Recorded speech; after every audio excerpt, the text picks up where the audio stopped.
The famous phrase to get punked at a press conference, as coined by Nathan Diaz, really is the perfect way to explain just how lopsided things can get with a pair of microphones in front of these fighters. And for this video, we're not trying to say that the trash talk was the only or even the primary reason that these guys lost, but watching the pre-fight build-up to these battles back in hindsight, it's easy to see how they went from a poor performance on the mic to losing in the cage. TJ Dillashaw. TJ Dillashaw is an undeniably great fighter, although he did seem to have a little help on the side for at least some of his career. But TJ's uncoachable confidence and competitiveness, as well as his overall skill set, have made him one of the modern era's most accomplished talents, a two-time champion at bantamweight, who never really faded out of the title picture while active. But when he came up against Dominic Cruz, it was the first and only time that we've seen TJ looking totally lost in the build-up. Cruz, a returning longtime champion, had a knack for demeaning his opponents, belittling their abilities and intelligence, while repeatedly leading them into traps on the mic. How are you going to blow numbers out of the water if you can't hit a target? You're not going to hit me either. How can you use your power? All you're going to do is try to point fight and dance around. That's all you do. You guys, I have more knockouts on my record than you. You're the decisionator. I have more. You're the decisionator. Yeah, You've also been fighting forever. My UFC record is way better than yours. And sure, in the cage, perhaps Dom was just a weird matchup for TJ on a few different levels. But in those early rounds, Cruz's promise to Dillashaw that he would not be able to land on him, it seemed to be coming to pass. For all of his strength and dynamism on the feet, TJ was left swiping at air. Indeed, as the fight went on, he eventually figured out Cruz to a greater extent, but it wasn't enough to get the win. And overall, his usual confidence just felt a little off, all the way through fight week. Jose Aldo. Now this next one, out of all of the entries we have for this video, is probably the most clear-cut example of trash talk working an absolute treat that we've ever seen, because the great Jose Aldo was the type of fighter who could be relied upon to break his contenders down over 25 minutes. In fact, more often than not, that's exactly how he won his fights. But when Conor McGregor rose up and started to antagonize Aldo at every opportunity, it was clear that the champion was having the desired reaction. The dude doesn't even speak English to a fluent level, but it didn't matter. Man, Tell him I said I am his daddy. Ele tá falando, ele é o seu pai. Nunca vai ser. Sit on my lap. Nunca vai ser. Tá mais fácil. Sit on my lap. Eu domino. Sit on my lap, Eu domino tudo. You'll never be. He dominates the... I am your Eu daddy. domino. Conor said everything he needed to say and more through his tone, through his energy, and above all else, through his actions. He broke personal boundaries, personal space, stole Aldo's belt, even learned a little Portuguese just to antagonize him a little more. Otario, Otario! You know what that means? And by the time UFC 189 came, Jose was forced to pull out due to injury. This meant that the two had to do it all once again when the fight was rescheduled for that winter. And Conor was of course even more confident then, an even bigger name globally, and carrying an interim title that he very boldly declared to be the real thing. And on fight night, the usually calm and reserved Aldo did look pretty tense. Not only was he fighting in the most watched event he'd ever taken part in, but he also wanted to kill this man. He wanted to rip him limb from limb.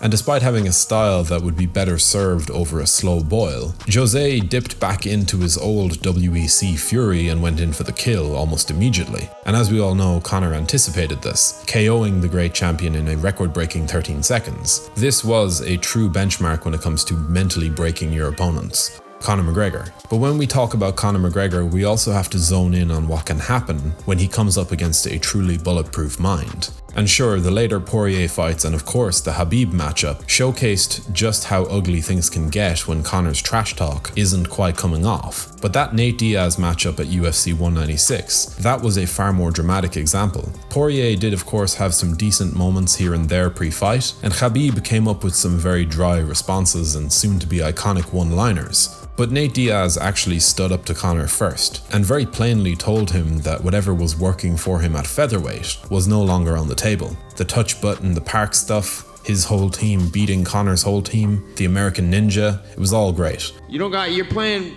touch butt with that dork in the park, the ponytail.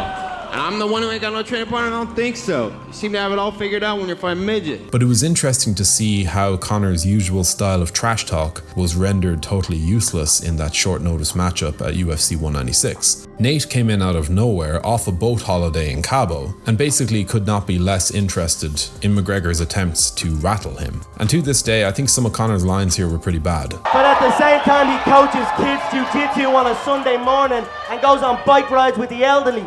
He makes gun signs with the right hand and animal balloons with the left hand.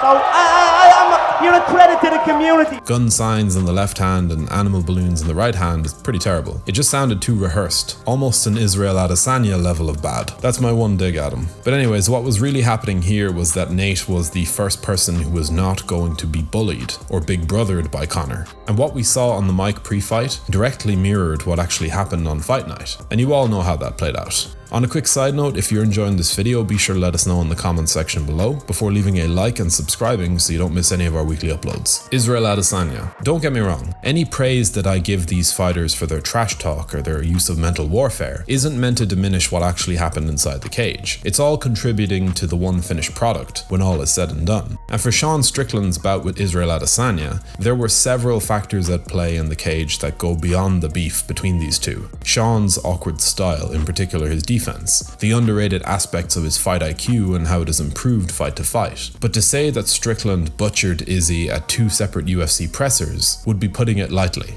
No, Izzy, he's a solid guy, he's a good guy. I don't judge his cartoon porn addiction.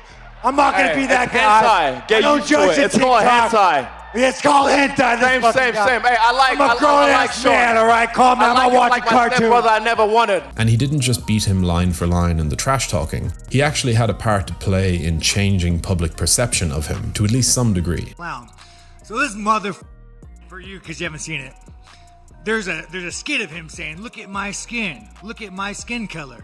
You might think I'm a black man from Africa. I'm wrong. I'm from China." Strickland dove into Izzy's past and brought up his ties to China, his ties to dogs, if I can even put it like that, and basically took him to task without any worries of cutting him too deeply. In other words, he spoke like a man with zero fear. And on fight night, he went out there and put a pressure and a pace on him that showed just how unafraid of Izzy he actually was. It was a bullying performance, a classic example of how flair and technical excellence can sometimes shrink in the face of good old-fashioned grit, and forgive my pun, doggedness. Alexander Gustafsson. Considering how close their first fight was, that instant classic of the light heavyweight division, it was fitting that Jon Jones would rematch Alexander Gustafsson for the vacant title years later. Their first meeting was one of the closest fights in the division's history, and while Jones did get the nod, many fans at the time believed that Gus had done enough. Although to be fair, I think it was a pretty clear Jon Jones win. Just watch it without the commentary on and you might agree. Anyway, although Gustafsson had fallen off slightly since then, his height, reach and technical skill on the feet were still expected to give Jones problems on fight night. But Jon just managed to totally skewer him on the microphone in the build-up. There could be something undeniably dark and cruel about the way Jones handles himself in the trash talk realm. He has the good guy persona that he puts on for the cameras, but most people are fully aware that this guy is far less clean-cut than he actually presents. And the way he dissected Gus on the mic right to his face is pretty cold. But I will beat you, John. But you did beat me, but you lost to DC. Whatever it is, yeah, I did, but I beat you. What about Anthony Johnson? Did you beat him? No, but I still beat you, though. What about it's all about our fight. What about Phil Davis? Did you beat him too? No, I beat you. I feel it in my sparring already that my hands have completely changed, my defensively and offensively. Are you sure? No, I think so. Are you sure? I think so. I'm looking forward to it. Nice. There you go, a little personality. Keep going. How he asked him about all of his losses, one by one. How he grilled him over his lack of personality on the mic, his excuse making. He just has a way of belittling his opponents. He did it to Cormier, he did it to Dominic Reyes, and in my opinion, it gives us the clearest look at Jones as a man that we actually ever get on camera. And the fight itself was totally uncompetitive. Jones managed to stifle a very deflated Gustafsson on the feet for 3 rounds, before then taking him down, posturing up, and hammering him out for a convincing TKO win. Just a totally one-sided affair. Anyway, that'll just about do it for this video. But what instances of someone just getting totally outworked in the press conference really sticks in your mind? Do let us know in the comment section below before leaving a like and subscribing to the channel so you don't miss a single upload. Thank you for watching.